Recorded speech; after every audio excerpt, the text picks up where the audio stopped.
Kabanata 11, ang kaluluwa ni Jesus at ang ating kaluluwa. Ang ating nakaraang buhay ay wastong may papaliwanag sa pamamagitan ng buhay ni Jesus. Ang anyo ni Jesus ay tulad ng sa tao, kaya hindi makahanap ang kanyang mga kapitbahay ng anumang kaibahan sa pagitan niya at ng pangkaraniwang tao. Sinabi nila sa isa't isa, hindi ba ito ang anak ng karpintero? Hindi ba ang kanyang ina ay tinatawag na Maria?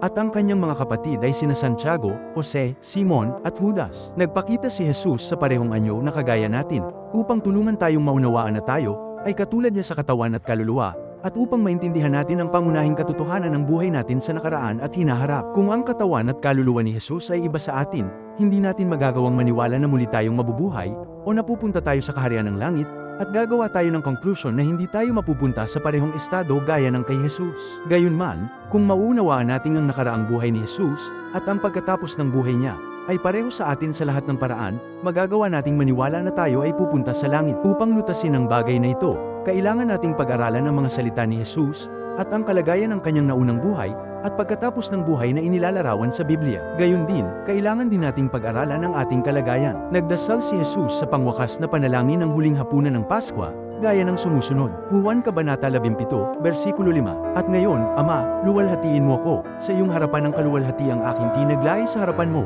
bago nagkaroon ng sanlibutan. Ipinahayag ko ang iyong pangalan sa mga taong ibinigay mo sa akin mula sa sanlibutan. Sila ay sa iyo, at sila'y ibinigay mo sa akin, at tinupad nila ang iyong salita. Ngayon ay nalalaman nila na ang lahat ng mga bagay na ibinigay mo sa akin ay mula sa iyo, sapagkat sila iyo. Ang lahat ng sa akin ay iyo, at ang sa iyo ay akin, at ako'y naluluwalhati sa kanila. Ang panalangin ito ay para sa pagpapanumbalik ng kaluwalhati ang taglay ni Jesus, kasama ng kanyang bayan, bago palikhain ang sanlibutan. Sinasabi ng Biblia na si Heso Kristo ay kasama ng Diyos at dumating sa atin.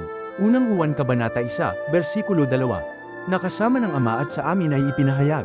At sinabi ni Jesus. Juan Kabanata 6, versikulo 62. Ano nga kung makita ninyong umaakyat ang anak ng tao sa kinaroroonan niya ng una?